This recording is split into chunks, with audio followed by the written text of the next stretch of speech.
Comenzamos con la unidad número 5, limnología, la ecología, ríos, lagos de Bolivia, en la cual vamos a comenzar mostrando un panorama de fotografías donde vemos diferentes tonalidades del color de agua y tienen algo en común todas de ellas, a pesar de que son cuerpos acuáticos, tienen algo en común, que estamos hablando de netamente lagunas. Por este lado, en la fotografía superior izquierda, vemos una laguna de una tonalidad, quizás por el espacio del área, de una tonalidad celeste, que esto tiene que ver, no es que sea el color característico del agua, pero tiene que ver con los estratos, la iluminación del sol, el reflejo del espacio, ¿no? Y una reflexión de las ondas de luz que hay en todo el espacio.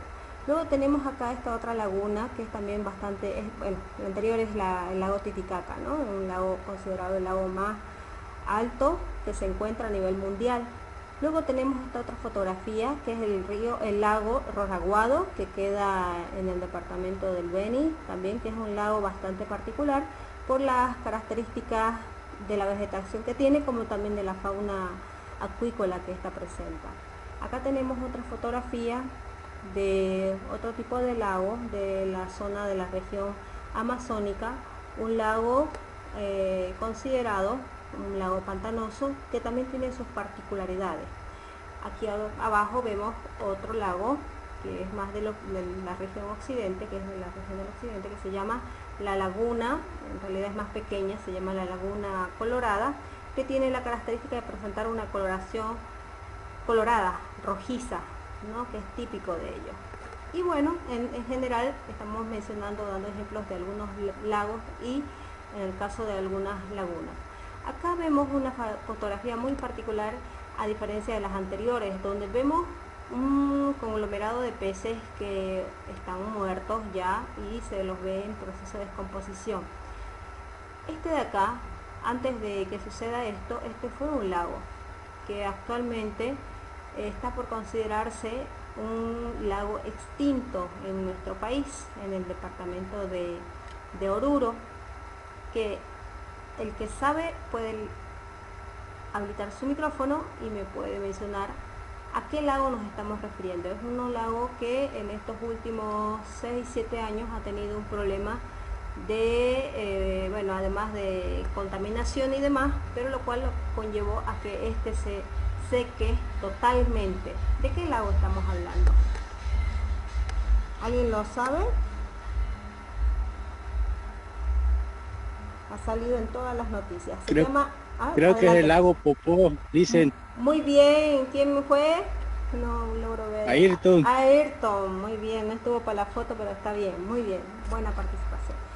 Sí, es el lago Popó, ¿no? Que era un lago bastante considerable, extenso, pero por la contaminación y mal uso de su cuenca, de todo el lago, este llegó a secarse y esa es una foto de los problemas que trajo, ¿no? Se murieron muchas especies, en realidad la totalidad de sus especies hidrobiológicas que se encontraban ahí habitando, ¿no? Ahora solamente los vemos en pequeñas, ¿cómo se dice?, escarchas de sales y de suelo nada más. ¿Por qué les muestro esta fotografía o estas fotos relacionadas a cuerpos acuáticos? Vamos a seguir con nuestra presentación.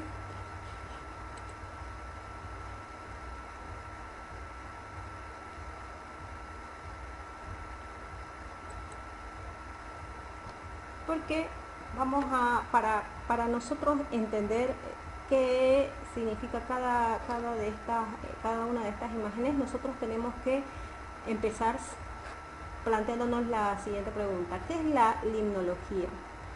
La limnología es una ciencia, por la terminología que lleva al final, logía, que es, bueno, un estudio, una ciencia, la cual han atribuido diferentes actores diferentes conceptos. Entre ellas vamos a nombrar algunas de ellas, las más relevantes, las más importantes.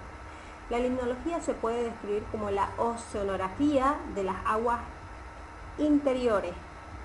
¿Por qué llamamos oceanografía? Porque nos estamos refiriendo a aguas netamente dulces, aguas que se encuentran dentro de los océanos. de cada uno de los océanos que tenemos en todo el planeta Tierra. Eso lo dice Cole en 1988, uno de los conceptos más antiguos. También menciona de que es una síntesis que abarca numerosas disciplinas y que se debe su esencia a los investigadores de varios campos de la ciencia. La ciencia que trata de los procesos y métodos de interacción que producen las transformaciones de la materia y de la energía de un lago. Ya este concepto nos dice de que se denomina limnología a la interacción donde existe la transformación de la materia y de la energía dentro de un lago. En este caso esto lo menciona Baldi, un limnólogo italiano. Otro de los términos y los conceptuales es de que proviene de la palabra griega limne, que significa laguna, marisma o lago, y la ciencia se desarrolló a través del estudio de los lagos e incluye estudios de corrientes de agua, hábitats, ambientes lóticos y aguas estancadas con ambientes lénticos. ¿Qué nos quiere decir eso? De que a pesar de que inicialmente atribuían que la limnología era el estudio de los lagos, o limne en realidad tiene el significado de lagos, laguna, a pesar de ello han introducido a esta el estudio no solamente de las aguas estancadas, sino también de las aguas en movimiento, en este caso las aguas lóticas, ¿no? Tanto lóticas como lénticas. Entonces, también hay en algunos de los autores, ¿no?, que igual incluye y hace mención que la limnología no solo es el estudio de las aguas dulces, sino también es el estudio de las aguas saladas. En este caso estamos hablando de las aguas marinas. Pero como les digo, son planteamientos conceptuales de diferentes autores, los cuales uno va abocándose al que mejor planteamiento tienen en cuanto al estudio de la limnología. Acá tenemos los enfoques. Entre ellos indican de que la limnología es la rama de la ecología que estudia los ecosistemas acuáticos continentales, lagos, lagunas, ríos, marismas, estuarios, las interacciones que existen entre los organismos acuáticos y el medio que los alberga, tanto que distribuye también, atribuye su distribución y la abundancia en dichos ecosistemas. Entonces, esta ciencia, limnología, según la Wikipedia, esta ciencia, la limnología, estudia a todas las aguas dulces y la interrelación que existe con su medio, ya sea con sus factores bióticos y con sus factores abióticos. Por eso es que es una rama de la ecología, la cual está fundamentada con el estudio y la interrelación que existe tanto con los organismos bióticos como también los abióticos. También indican de que la limnología no fue considerada como una ciencia hasta la publicación de Darwin, Charles Darwin, en El origen de las especies a mediados del siglo XIV, donde la limnología moderna puede reconocerse en dos escuelas. Por un lado, la escuela europea, estamos hablando un poquito de los enfoques históricos de la limnología, donde la escuela europea indica que su primer figura importante fue el austríaco Francois Forel en el año 1841. Fue en realidad el considerado padre de la limnología porque fue uno de los primeros innovadores e incursionadores en lo que es el estudio del lago Lehmann en Suiza, y consideró que es una ciencia que integra diferentes disciplinas. También publica su primer estudio sobre la geología del lago Lehmann con las características físico-químicas de este río.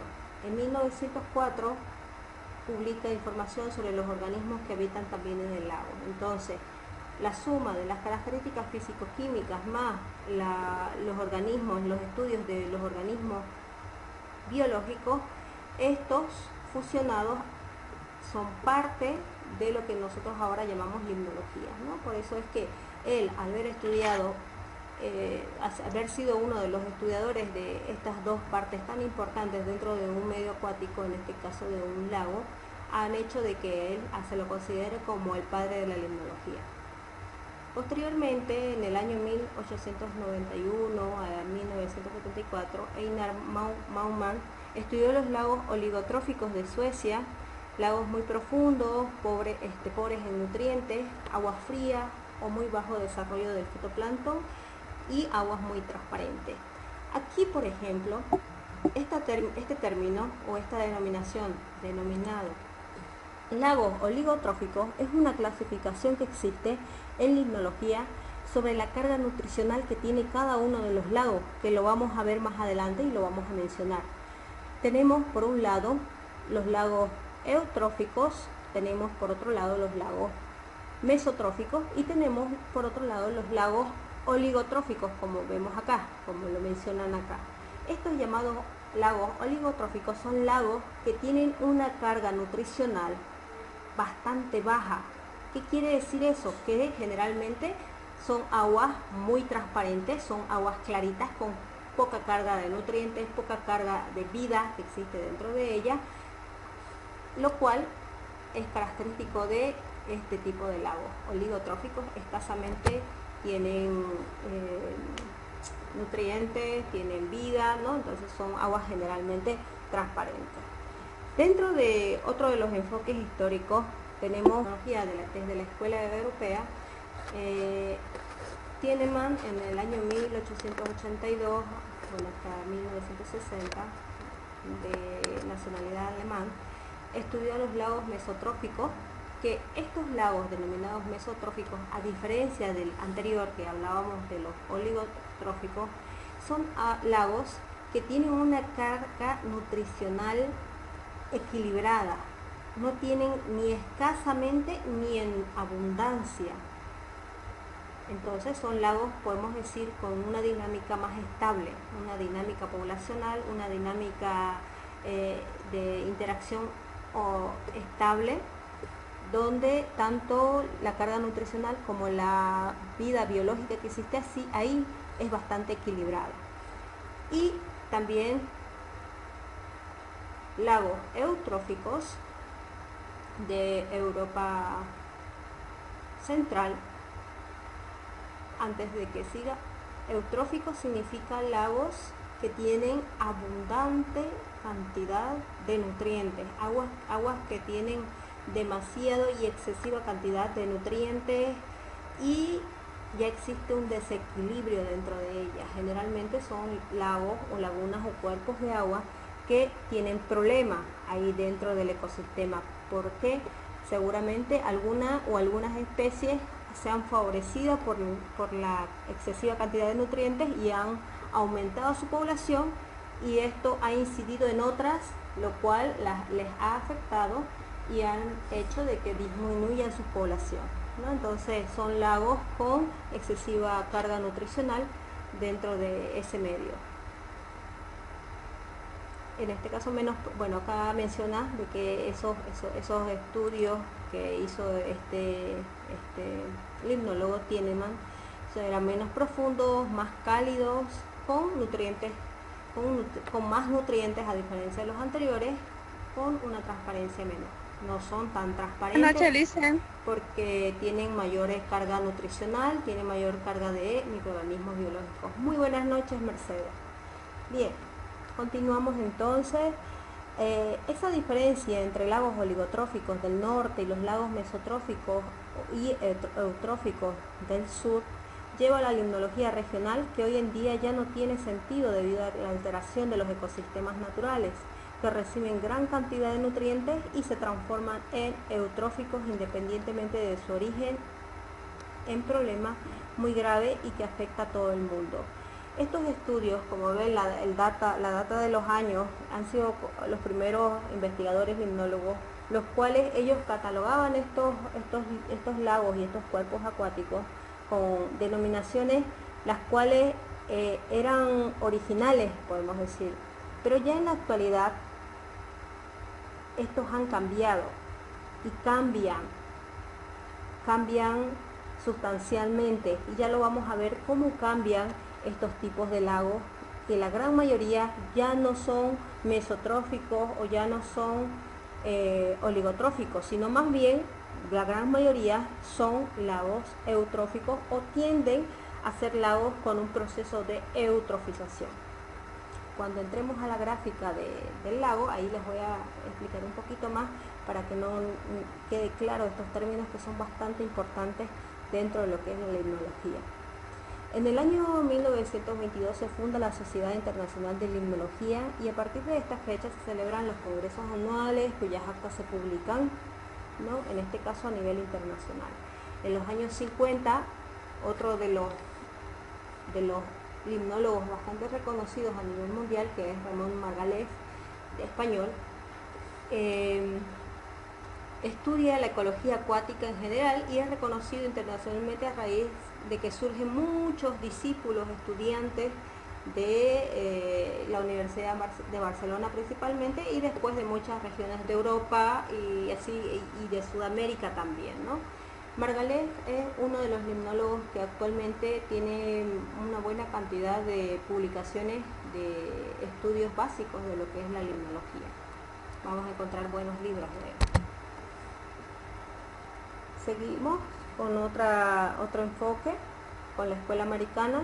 Vamos a mencionar al naturalista Forbes, que es bastante reconocido también, que se encantó por los lagos, por la relación funcional que estos representaban. Publicó libros como Lago como un microcosmo, donde describe el lago como una unidad sistémica en equilibrio dinámico, condicionado por los intereses de cada organismo en su lucha por la vida. También tenemos a Judai Chance, que estudió también los lagos de Visconti y el lago de Mendota, y una de sus conclusiones alcanzadas es que existe un equilibrio dinámico basado en que entrega de energía y materiales, y existe un equilibrio con el gasto de salida, ¿no? Entonces, que estudia más a profundidad lo que es la dinámica de la energía dentro de lo que son los ecosistemas acuáticos. Hutchinson fue el representante de la formación de grandes limnólogos y ecólogos estadounidenses. Ha escrito el Tratado de Limnología en sus 4 volúmenes, donde integran información sobre la geología, los análisis físico-químicos y biológicos de los lagos. También tenemos a Lindenberg, que se centró en el estudio de un lago, defendiendo la teoría de Forbes, el que mencionamos anteriormente, el naturalista Forbes, del equilibrio dinámico que existe en un ecosistema, que lo vamos a ver igual más adelante, que es bastante interesante, ese equilibrio dinámico que existe dentro de un medio acuático, dentro de un lago o una laguna. Las áreas que se interrelacionan con la limnología o que estudian con la limnología, tenemos por un lado a la geología, que es bastante importante. ¿Por qué estas áreas de estudio? Porque están directamente influenciadas con la limnología. Como primero tenemos a la geología, que el origen y evolución de las cuencas de los lagos, las formas que tienen las morfologías resultantes y las modificaciones subsecuentes de las formas son el resultado de los procesos geológicos. Y esto es lo que condiciona una forma y una estructura de un medio acuático, en este caso de un lago o de una laguna. Luego tenemos a la física y matemáticas. La cuestión fundamental en limnología física es la verdadera naturaleza de la molécula del agua, ¿no? Además de los múltiples movimientos de las aguas, los remolinos, las corrientes, las olas, que por ejemplo en estas olas tiene un tema bastante fundamental dentro de la limnología. Por ejemplo, cuando hay oleaje dentro del medio acuático, esto permite, hay un proceso físico que permite que el oxígeno que se encuentra disuelto en la atmósfera pueda ingresar al agua, y de esta manera el agua obtiene una cantidad de oxígeno, ¿no? Y ese proceso físico donde ingresa el oxígeno atmosférico se llama, ¿alguien lo sabe? la difusión donde existe el ingreso de las moléculas que se encuentran de oxígeno disuelto en la atmósfera, y estos por medio del oleaje y remoción del cuerpo de agua, estos ingresan dentro de lo que es el medio acuático. Luego tenemos la química, que el análisis y el estudio de los factores químicos en el agua constituyen una fracción importante dentro de la limnología. Hay muchos procesos químicos que suceden dentro del ecosistema, dentro del medio acuático, lo cual es parte de la limnología. Y la biología, que involucra a toda la vida acuática que existe, todas las especies acuáticas, los seres vivos, desde microorganismos hasta macroorganismos, la dinámica poblacional que existe, las poblaciones que tienen y la variabilidad de vida que pueda albergar dentro de ella. Entonces, todas estas áreas o ciencias son parte de la limnología, son bastante importantes. El agua, la distribución y la importancia. Sabemos que en el planeta Tierra el agua ocupa aproximadamente el 71% de toda la superficie del planeta. O sea que si vemos un globo terráqueo, ¿no? Vemos que las áreas celestes o las áreas de agua son mayores en relación a las superficies de suelo, ¿no? Aproximadamente en un 71%. Y de este 71%, la gran parte pertenece a agua salada. Aproximadamente el 97.25% pertenece a agua salada y el 2.75% corresponde a agua dulce. Sabemos que el agua dulce es vital para muchas especies biológicas, y en particular para nosotros, para la especie humana, ¿no? Como también sabemos que ese otro porcentaje de agua salada alberga también otro tipo de especies que se han adaptado a este tipo de agua con niveles salinos bastante elevados. También el clima contribuye a mantener el clima, disuelve a una gran cantidad de sustancias que pueden llegar a ser contaminantes también, es esencial para las formas de vida conocidas. Ya dijimos que alberga un 97.25% de agua salada y un 2.75% de agua dulce. Se considera también que el agua es el único recurso renovable porque se recicla continuamente mediante el ciclo hidrológico del agua. ¿Cuál es ese ciclo hidrológico? Lo vamos a ver también enseguida, que seguramente ya lo conocen mucho, que lo hemos visto en el colegio, ¿no? En la asignatura de ciencias naturales, que es lo que, bueno, generalmente se lo ve, ¿no? Aquí hay un pequeño mapita a grandes rasgos donde muestran las zonas donde existen ya problemas del agua.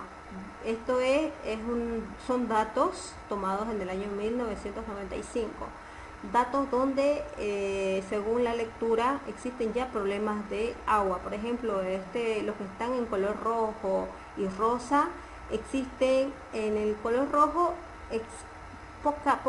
absolutamente escasa cantidad de agua dulce. El color rosa de igual manera, pero con un poquito más de volumen. Tenemos la tonalidad azul, de donde en este caso teníamos la suerte de tener acuíferos, de tener aguas, de tener manantiales, de tener nevados, ¿no? Que albergaban esta agua dulce, ¿no? En este año 1995 en una proporción bastante adecuada, ideal, ¿no? Eso es en el año 1995. Pero ¿qué es lo que se predice para el año 2025? Que ya estamos cerca, en realidad ya estamos a un poquito, a 4 años de poder llegar. En el caso de Bolivia, por ejemplo, ya los niveles del agua se han visto bastante dañados, ¿no? Y ya estamos llegando a este nivel ¿no? Y próximamente, después quizás antes del 2025 o quizás un poquito después del 2025, vamos a llegar a este estado bastante crítico de déficit de agua dulce. Hay zonas en Bolivia que ya tienen esos problemas de déficit de agua dulce, ¿no? Hay departamentos enteros inclusive donde es escasa la cantidad de agua dulce que estas presentan. Como también tenemos la suerte de una zona bastante frondosa todavía de vegetación alta y bastantes cuerpos de agua dulce que todavía mantienen ese reservorio, ¿no? Como es la región del oriente generalmente. Funcionamiento del ciclo hidrológico. El movimiento del agua del ciclo hidrológico es mantenido por la energía del sol, radiante del sol, y la fuerza de la gravedad. Se define como la secuencia de los fenómenos por medio de los cuales el agua pasa de la superficie terrestre en la fase de vapor a la atmósfera y regresa en sus fases sólidas o líquidas. La transferencia de agua desde la superficie de la Tierra hacia la atmósfera en forma de vapor de agua se le denomina evaporación.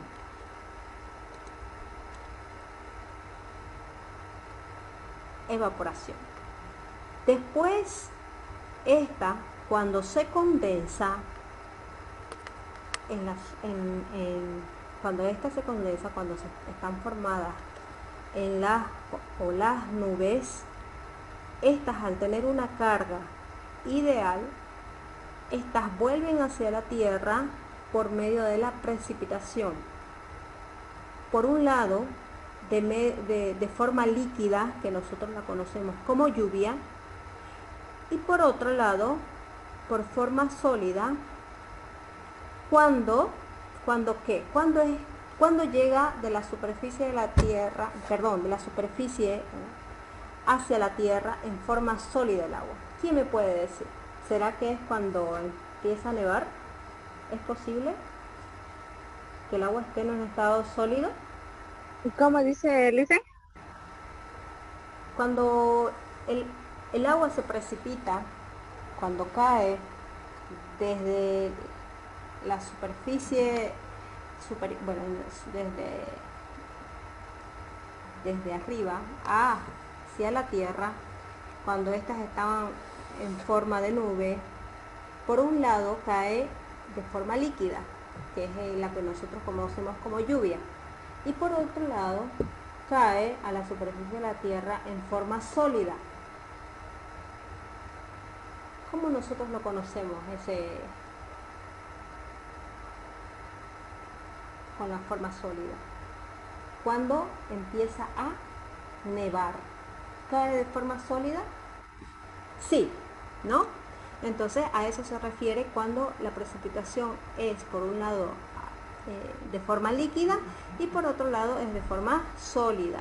Esta precipitación al caer a la superficie de la Tierra, esta por un lado puede llegar a áreas donde puedan dirigirse por una escorrentía, pueden dirigirse por unos canales o por una fisura, ¿no? Que posteriormente pueden llegar a una área principal que nosotros conocemos como cuencas hidrográficas, que son los ríos. También pueden llegar estas a otras áreas, ¿no? Otras áreas donde en vez de correr por la superficie de la Tierra, estas más bien se sumergen o ingresan y se almacenan dentro o bajo el suelo. Entonces hay diferentes formas que esta precipitación líquida al llegar al planeta Tierra, al llegar a la superficie terrestre, se va repartiendo o se va disipando, ¿no? Esta agua que llega a los ríos y posteriormente sigue un curso, ¿no? Tiene una naciente generalmente el río y al final tiene una desembocadura. La mayoría de ellos en Bolivia, como es la cuenca amazónica y la cuenca de la Plata, esta termina ¿en dónde? En los océanos. Ahí confluye o termina toda la corriente, ese volumen de agua que alberga esa cuenca termina en los océanos, ¿no? Una parte de ella se infiltra dentro de lo que es las capas freáticas del suelo. En todo este proceso no se podría realizar si no hubiera el sol, los rayos lumínicos del sol, ¿no? Que interfieren. ¿En qué interfiere el sol?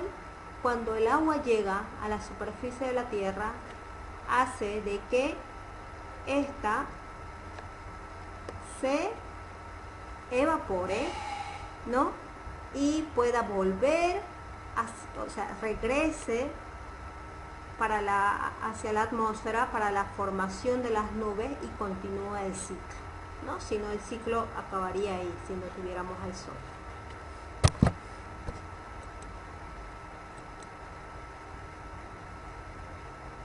Bien, aquí hay otra pequeña gráfica también donde muestra lo que es la evapotranspiración, por un lado la transpiración y más la evaporación, que muchas veces lo vamos a ver nosotros en los vegetales, en las plantas. Pero antes de ello vamos a mencionar algunos conceptos bastante básicos. La cantidad de agua movida dentro del ciclo hidrológico que mencionamos anteriormente por sublimación es insignificante en relación a las cantidades movidas por la evaporación y por transpiración, que es lo que sucede muchas veces en los vegetales, cuyo proceso conjunto se denomina evapotranspiración, ¿no? Ambos. Por un lado la evaporación, que esto se da con la ayuda de la energía solar en el suelo, ¿no? Donde las moléculas de agua se separan y suben hacia la atmósfera, y por otro lado la transpiración que existe en los vegetales, ¿no? Que estos desprenden, que igual ellos albergan agua, ¿no? Filtran el agua del suelo y la transpira o la evapotranspira, ¿no? Por medio de las hojitas y en algunos casos por medio de los tallos, pero principalmente las hojas.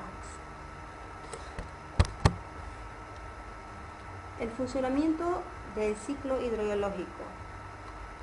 Del agua que se precipita a la tierra, del agua que cae hacia la tierra, una parte es devuelta directamente a la atmósfera por evaporación y por otra se escurre por la superficie del terreno, escorrentía superficial, y origina las líneas de agua que nosotros conocemos como quebradas, ¿no? En algunos casos, riachuelos. El agua restante se infiltra o filtra para volver a la atmósfera por evapotranspiración o profundizarse hasta alcanzar las capas freáticas, ¿no? Nosotros tenemos en el subsuelo capas freáticas, que son capas, es como si tuviéramos ríos abajo del subsuelo, ¿no? Que son denominadas, no se denominan ríos, se llaman capas freáticas netamente. Tanto el escurrimiento superficial como el subterráneo van a alimentar los cursos del agua que desaguan los lagos y los océanos. La escorrentía superficial se presenta cuando hay precipitación y termina poco después de haber terminado la precipitación. Mientras que el escurrimiento subterráneo, sobre todo cuando se da a través de medios porosos, ocurre con una gran lentitud y sigue alimentando los cursos de agua mucho después de haber terminado la precipitación que le dio origen. Los cursos de agua también alimentados por las capas freáticas presentan unos caudales muy regulares. Los procesos del ciclo hidrológico ocurren en la atmósfera y en la superficie de la tierra terrestre. por lo que se puede dividir el ciclo del agua en dos ramas, por un lado la terrestre y por otro lado la aérea, que es la que sucede ya en la atmósfera. Acá les muestro otra gráfica sobre lo que es el ciclo del agua, en donde vamos a empezar por la condensación. Cuando las nubes se condensan, ¿no? Cuando pasan de un estado líquido, la condensación, cuando ya estas se vierten en forma de gotas de agua hacia la superficie terrestre, en este proceso se llama la precipitación, que puede estar en estado sólido o líquido. Luego la filtración o escorrentía. Escorrentía se le denomina cuando estas llegan a las montañas, a áreas más empinadas, más elevadas, y estas corren por diferentes ranuras de la superficie. A eso se llama la correntía, todo el proceso que estas van albergando.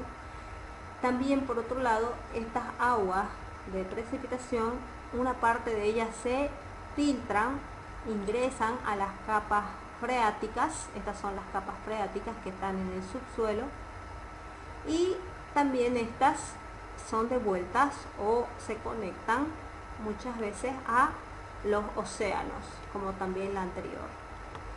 En los océanos, y como también en estos sitios o en los lagos, cuando hay algunas áreas donde se quedan estancadas agua y ríos, ocurre el proceso de evaporación. Se evaporan y estas vuelven el ciclo hidrológico.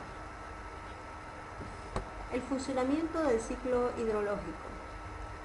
La precipitación, que es la caída del agua, al encontrar una zona impermeable, origina escurrimiento. Cuando nosotros hablamos de zonas impermeables, estamos hablando de zonas donde el suelo es bastante, podemos decir, tiene un suelo gredoso, o suelos donde no permiten el ingreso del agua o escasamente permiten el ingreso del agua.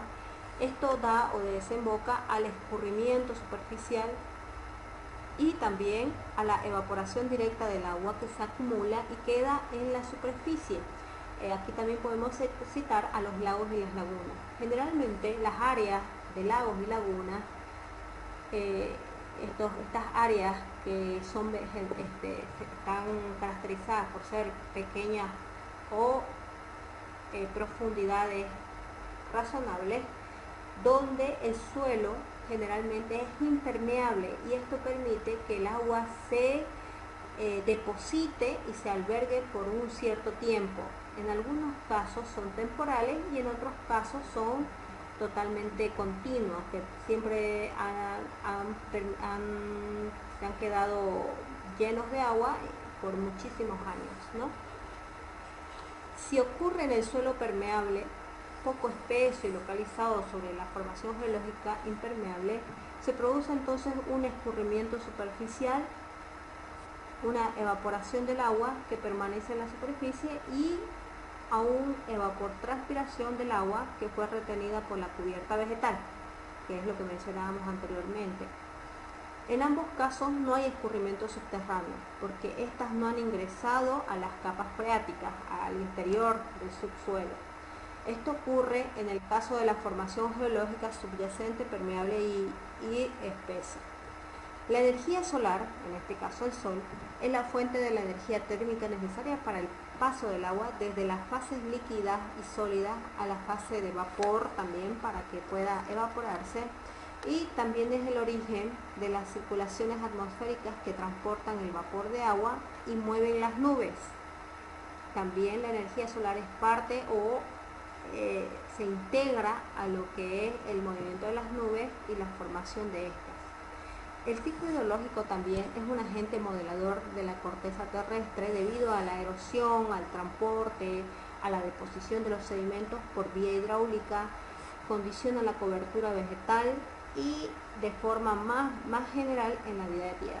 ¿Por qué mencionan esto del ciclo hidrológico? Porque dependiendo de la cantidad y el volumen, en el caso de las lluvias que puedan existir en un área dada o en diferentes áreas dadas, este va a poder alimentar o va a poder transportar los nutrientes de un sitio a otro. ¿Qué es lo que ocurre con los ríos? Los ríos, por ejemplo, son los agentes principales del transporte de diferentes nutrientes, de diferentes, en algunos casos, microorganismos acuáticos y en algunos casos también particulares de vida acuática que trasladan de un sitio a otro. También el ciclo hidrológico puede ser visto como una escala planetaria, como un gigantesco sistema de destilación. El calentamiento de las regiones tropicales debido a la radiación solar provoca la evaporación continua del agua de los océanos, la cual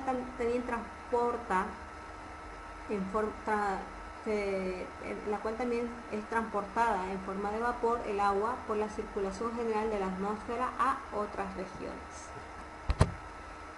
Acá tenemos otro ciclo del agua, otra gráfica para que no se nos olvide este ciclo bastante interesante y que tenemos el agua en tres tipos, ¿no? Sólido, líquida y gaseosa, ¿no? Tenemos la precipitación, el escurrimiento de las aguas por medio de los ríos, también en los manantiales, escurrimientos en las capas superficiales. Estas pueden alimentar manantiales y generalmente los manantiales nacen de el agua que ha ingresado a las capas freáticas y son expulsadas por algún acuífero, ¿no? Esos son los manantiales que nosotros conocemos, ¿no? Esta agua que corre por toda esta superficie terrestre, además de manantiales, podemos tener el resto de las aguas que alimentan a los océanos, y tenemos también otras aguas subterráneas que se encuentran almacenadas por mayor tiempo, estas capas freáticas, que en un X tiempo estas vuelven también a los océanos.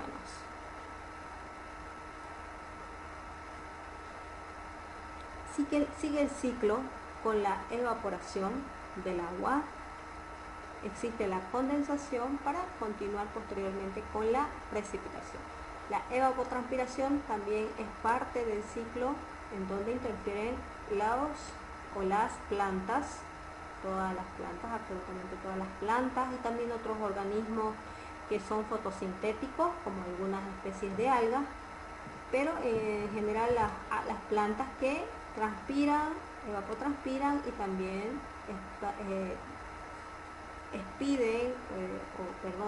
desprenden moléculas, ¿no?, de agua que se dirigen hacia la atmósfera. Le hice una pregunta. ¿Sí? Adelante. Sobre la compartición de pantalla, solamente me sale no sé, creo que se paró. Es a todos. ¿Usted ya ha avanzado otro, no ve? Claro que sí, ya varias diapositivas. Lo voy a mandar al grupo, solo eso me sale, mire. ¿Y los demás también tienen el mismo problema de que la pantalla está quieta? Sí. ¿Sí? Sí, listen, de mí igual se me paralizó. Entonces de Está todo. la misma. Ya. ¿Cuál es la pantalla que tienen? ¿Cuál es en qué diapositiva se ha quedado? Ahí al grupo lo mandé, dicen. La que mandó al grupo. Avise, pues, muchacho. Ni ustedes avisan también. Vayan, pero Nosotros la pensábamos estaba que estaba explicando. Dice. Sí. Esa es al inicio. Ya, escucha, en otra consulten, ya, bueno, no hay pena. ¿Cuántas hemos avanzado? 3, 4, ya. ya van a terminar. Ya vamos a terminar. No, bien. Vamos a irnos para atrás entonces. Ahora sí, ¿cuál ven? ¿Otra ven? Sí, ahora sí, Luis. Ahora sí, muy bien, ya. Bueno, esto, la que seguía, les mencionaba sobre el agua que precipita la Tierra, una parte de vuelta directamente a la atmósfera por evaporación, otra parte se escurre sobre la superficie del terreno, la escorrentía, y originada por líneas de agua que son las quebradas, los ríos, ¿no? que nosotros conocemos. El agua restante se infiltra, puede volver también a la atmósfera por evapotranspiración o también profundizarse hasta alcanzar las capas freáticas. También puede infiltrarse hasta llegar a las capas freáticas, que son capas que estas posteriormente se comunican hacia los océanos también, o se conectan hacia los océanos. Vamos a ver esta imagen que les decía, ¿no? Otra imagen gráfica que es la misma del ciclo hidrológico anterior, donde vemos, por un lado, la precipitación del agua en estado líquido. Esta se filtra ya sea por escorrentía en la superficie de la Tierra o también se filtra hacia las capas freáticas. Estas son las capas freáticas, son las capas de agua que se encuentran debajo del suelo, ¿no? Y posteriormente se conectan también a los océanos, alimentan a los océanos. El agua en los océanos se condensa, se evapora, se vuelve en otro estado, pasa a un estado gaseoso, y posteriormente estas podemos decir, se conglomeran y se condensan para posteriormente, se condensan formando las nubes para posteriormente precipitarse ya en un estado líquido.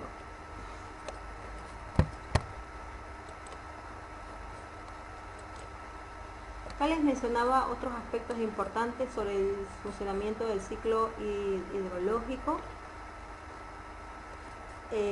Es bastante importante el ciclo hidrológico porque es un modelador de la corteza terrestre, debido a que a la erosión, al transporte, la deposición de los sedimentos, condiciona la cobertura vegetal y de una forma más general la vida que existe en la tierra, ¿no? Es bastante importante porque de acuerdo a la disponibilidad, depende al ciclo que estos tengan y la disponibilidad de agua que haya, va a condicionar el tipo de ecosistema, el tipo de cobertura vegetal que pueda encontrarse en el ambiente, ¿no?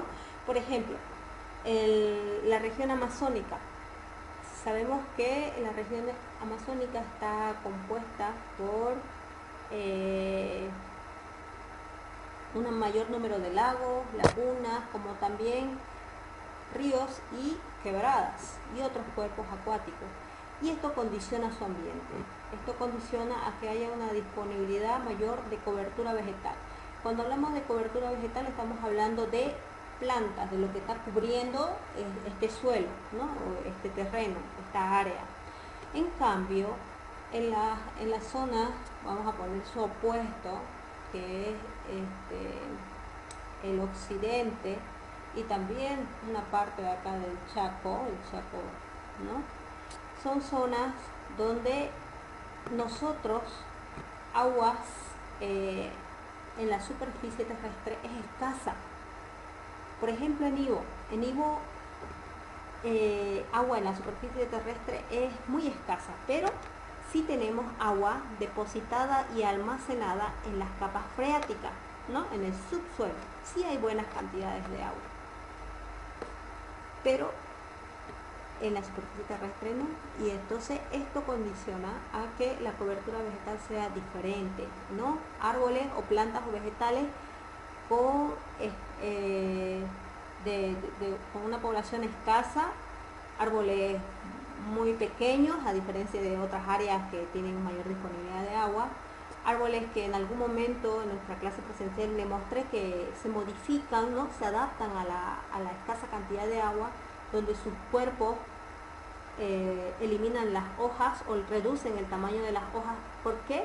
para no poder perder agua, para poder más bien almacenarlas y tenerlas y no perderlas por evapotranspiración, o cuerpos donde almacenan el poco agua que hay en las épocas de lluvia, en las escasas, en el escaso tiempo de época de lluvia, la almacenan en su cuerpo o en su raíz para cuando no va a haber agua empiecen a aprovecharla o usarla de ahí, ¿no? Entonces el agua es un recurso indispensable, de lo cual nace el ecosistema, ¿no? O se condiciona un ecosistema. Acá les muestro otra gráfica del ciclo hidrológico, donde igual muestra cuando existe la precipitación, esta corre por escorrentía por la superficie terrestre. Esta también, una porción de ella ingresa o se filtra y forma lo que son, se van a las capas freáticas de agua. Y por otro lado, otro curso de agua, otros cursos de agua de la capa freática, también hay pequeños puntos donde puede de nuevo salir el agua a la superficie de la tierra, y a esto nosotros llamamos los ojitos de agua, o también llamados los manantiales, ¿no? Que son agua pura, obviamente, o agua clara, ¿no? Porque en realidad el agua pura no existe, ¿no? Todas las aguas tienen una carga nutricional, porque ustedes ven el ciclo. No es que el agua, como dicen alguna vez, escuché a algún hidrólogo decir, no existe agua virgen, ¿no? Todas las aguas que hay en el planeta Tierra ya han pasado todos estos ciclos, ¿no? Y en todo el ciclo ya ha habido una alteración o una modificación. Por eso es que no existe agua virgen. Y después estas aguas todas terminan, acá por ejemplo tenemos un lago, todas terminan alimentando a lo que se llaman los océanos.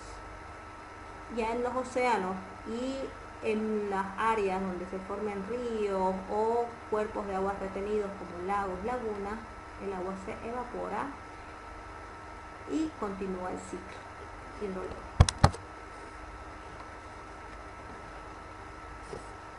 Acá hay algunos datos bastante interesantes, donde es un estudio donde realizaron la permanencia de la molécula del agua en el ciclo hidrológico. En la atmósfera aproximadamente está entre 9 y 10 días.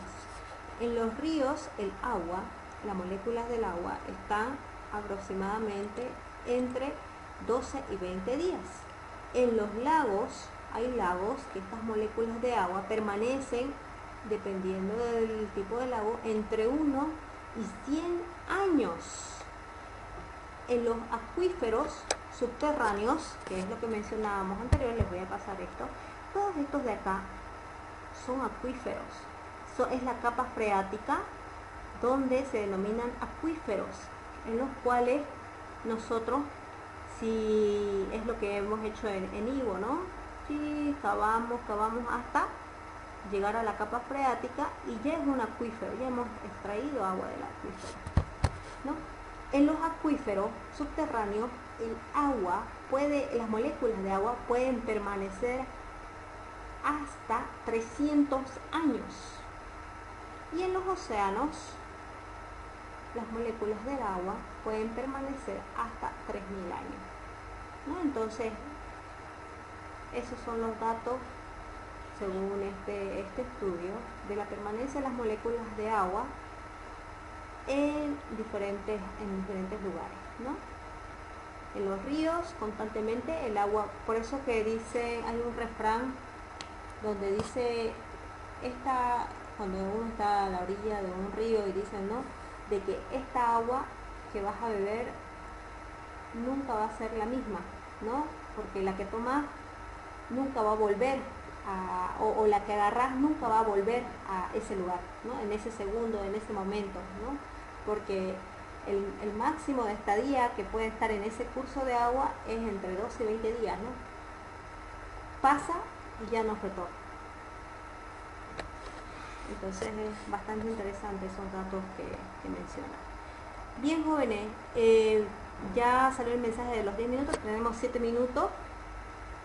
Voy a cortar antes de que cuando tengamos menos 2 minutos para así tener la foto de respaldo. Y a mí me gustaría volvernos a conectar, pero sé que los megas y los paquetes que a veces se compran no da para más tiempo, ¿no? Vamos a continuar. Los tiempos medios de permanencia van a tener una gran influencia en la persistencia de la contaminación en los ecosistemas acuáticos, sobre todo en los ríos y en los lagos, ¿no?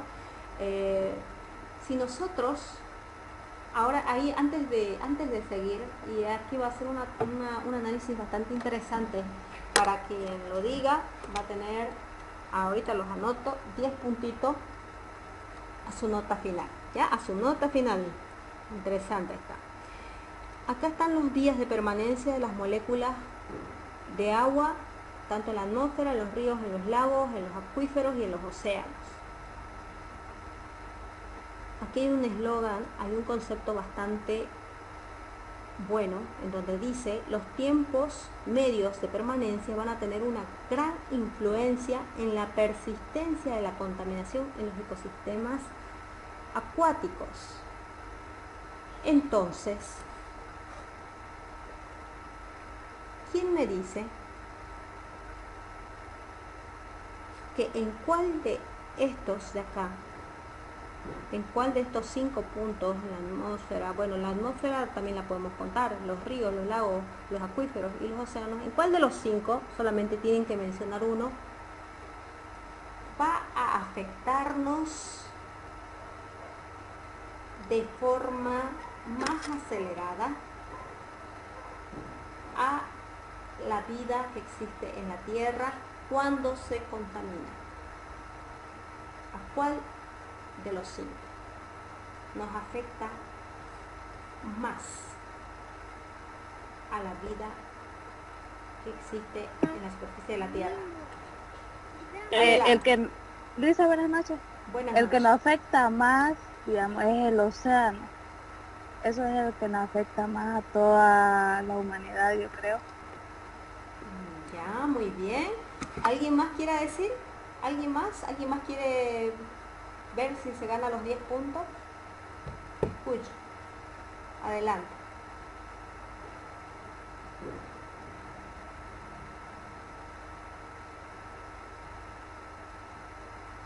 ¿Nadie más quiere 10 puntos? Muy bien, Mercedes. En los océanos. Esa es la respuesta. Ahora, ¿quién me dice por qué? O Mercedes, tú, dime por qué. Porque digamos que en el océano contiene cantidad de agua que podría, digamos, ocasionar un rebalse, se podría decir, en toda la ciudad. Y en realidad es por la permanencia de las moléculas de agua en el ciclo hidrológico. Imagínense, 3000 años. La contaminación que nosotros tengamos en nuestros acuíferos y en los océanos, la contaminación que nosotros hagamos al agua, estamos obviamente incidiendo en las moléculas de agua, los años para que se restauren estas aguas oscilan en los océanos 3000 años a en los acuíferos 300 años. Imagínense. O sea, son varias generaciones, ¿no?, las que afectan los volúmenes de agua. Por eso es de que dicen, ¿no?, de que cada vez el agua que tenemos es bastante limitado, y hasta inclusive hay algunos investigadores que indican de que puede que haya una guerra, la tercera guerra mundial va a ser por agua. Suena medio un poco no creíble, pero va a ser precisamente por eso, porque el déficit de agua va a ser bastante limitado. Claro que ahora también a eso, como se sabe que ya se viene el problema, ya estamos en el problema, porque hay muchos países que ya lo tienen, pero habemos otros que estamos en proceso de ingresar a ese problema. Y para eso también hay otros investigadores, otros científicos que también están buscando cómo poder contrarrestar, para de alguna manera poder tratar esas aguas, poder hacerles un tratamiento y volverlas todavía habilitadas o habilitarlas para el consumo humano y para el consumo de las especies que tienen vida. Pero podemos decir, nosotros sí nos vamos a salvar, quizás algunos animales se van a salvar, algunos animales domesticados, pero ¿qué va a pasar con aquella vida acuática que existe o necesita de gran cantidad de agua en nuestros mares, ¿no? Sobre todo en nuestros océanos? Las diferentes especies van a estar amenazadas, ¿no? Y eso no es de hoy. Actualmente tenemos muchas especies que se encuentran amenazadas y muchas de ellas también ya se han extinguido, sobre todo en los océanos, y precisamente por estos problemas de contaminación hidrológica o contaminación de las aguas, ¿no? Y que les ha afectado bastante a sus poblaciones y han desaparecido, ¿no? Entonces son casos, son estudios, investigaciones que muestran que nosotros tenemos que saber analizarlas y bueno, saber y tratar de aprovechar el agua, pero saberla usar al máximo y no desperdiciarla. En el caso de la piscicultura, por ejemplo, algo bastante innovador que hasta ahorita está como que punteando dentro de lo que es la piscicultura es la tecnología Biofloc o el cultivo intensivo por la técnica Biofloc, que es utilizar una reducida cantidad de agua versus la misma cantidad en cuestión de peces, ¿no? Me dejo explicar mejor. Áreas reducidas donde haya una mayor densidad de peces, ¿no? Con sistemas de aireación, ¿no? Sistemas de filtración del agua, porque necesariamente tiene que limpiarse esa agua para que se siga reutilizando, versus estanques o pisciculturas semi-intensivas donde ocupan áreas y grandes volúmenes de agua para la misma cantidad de peces o la misma cantidad de masa de peces, ¿no? O de kilogramos de peces. Entonces es una tecnología innovadora la cual se aprovecha el agua al máximo, se utiliza el agua al máximo, se la reutiliza el agua al máximo, ¿no? Que algunos quizás ya lo conocen y otros vamos a ir viéndolo igual en alguna unidad. Vamos a hacer mención y una breve explicación de lo que es la tecnología Biofloc. Muy bien, tenemos un minuto. Bien, jóvenes,